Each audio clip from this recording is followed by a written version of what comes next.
Hey, you guys, good morning. So, I want to talk about that Cal Jam show a little bit. So I watched that, and my personal feeling about it was I was pretty blown away. You know, the guy from Deer Tick? Is that the name of the band? Anyway, John. So he sang a few songs, and the Serve the Servants rocked. I thought that was amazing. You know, there's no doubt about it. And I noticed when I read who was playing that Brody Dalle was playing during All Apologies. He was playing bass.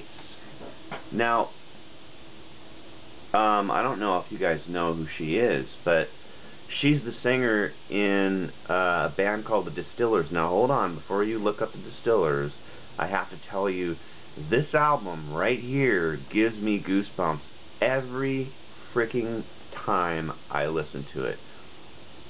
It still is, it's probably my favorite freaking, like, besides, like, Career Suicide, Attempted Suicide is another great album from the last 20 years.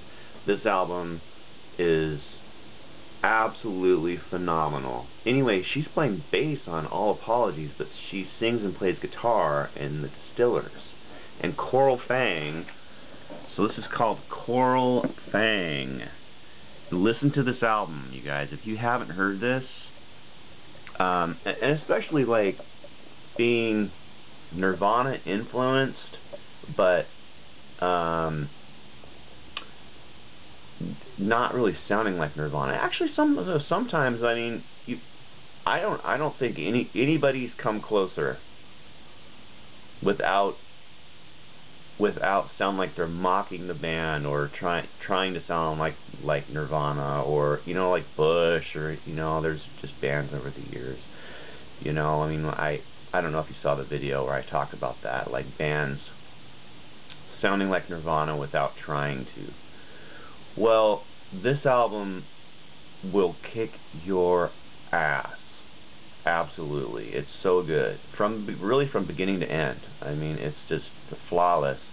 And I miss them. They played last month in Seattle, and because I don't consistently get The Stranger down here. It's a magazine that lists all the shows and stuff happening in Seattle. You can get it down here, but everything's in Seattle, and because Seattle's like 40 miles, I don't usually travel up there very much. So I didn't even know it was happening. And if I knew it was happening, I would have been freaking out. Like, I'm not kidding. Like, there's few bands that I would freak out if I knew they were coming to town, and they're one of them, and I just didn't know. So anyway, so it's kind of surprising seeing her play on All Apologies, and maybe they played at Cal Jam. I'm guessing they did, the Distillers, because they did some they did a bunch of shows recently, so I didn't look at the list of bands playing down there. Anyway, the rest of the set, Cal Jam, was, I don't think I watched the whole thing. I watched parts of it. I love Joan Jett. You know, I think it's awesome that she's singing you know, some of those songs. I think Kurt would have been absolutely just blown away, you know. I mean, you know, he probably he would have just freaked out knowing, you know. So hopefully he's watching and just like, yes, Joan Jett. But from a listener's point of view, like just listener, Serve the Servants is the only one I could really listen to. All the other ones, I was like, okay. Being there would have been a different thing. I think I would have been, like, you know, more excited, but, you know, I don't know. You know, I'll go into that another time, how I even feel about listening to any Nirvana anymore. I don't know. It's once, like, there's songs I'll listen to, I'll get really into. There's only a few that I can still listen to, really. So anyway, also I wanted to answer a question. You know, I know that I get new subscribers, so they don't know that I already talked about this stuff, but a guy named Jesse Glenn asked, how do you think Kurt feels about his guitars being replicated and sold? I recently bought one, Jaguar, but I didn't get the one that was relic like his. I want to make this one my own, possibly. So, first of all, I don't really keep track of what Fender or whatever other guitar makers are doing with the Jagstangs or whatever. So, Kurt and Chris created that model, and it was called a Jagstang. I think that Kurt came up with that name too. So, yeah, I mean, it was like a contract that, you know, he made with Fender. I'm pretty sure. So,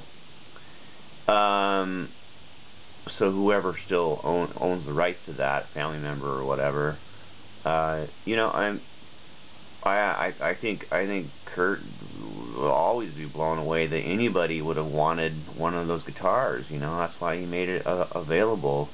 You know, I actually don't think for a second that he even at that point even cared.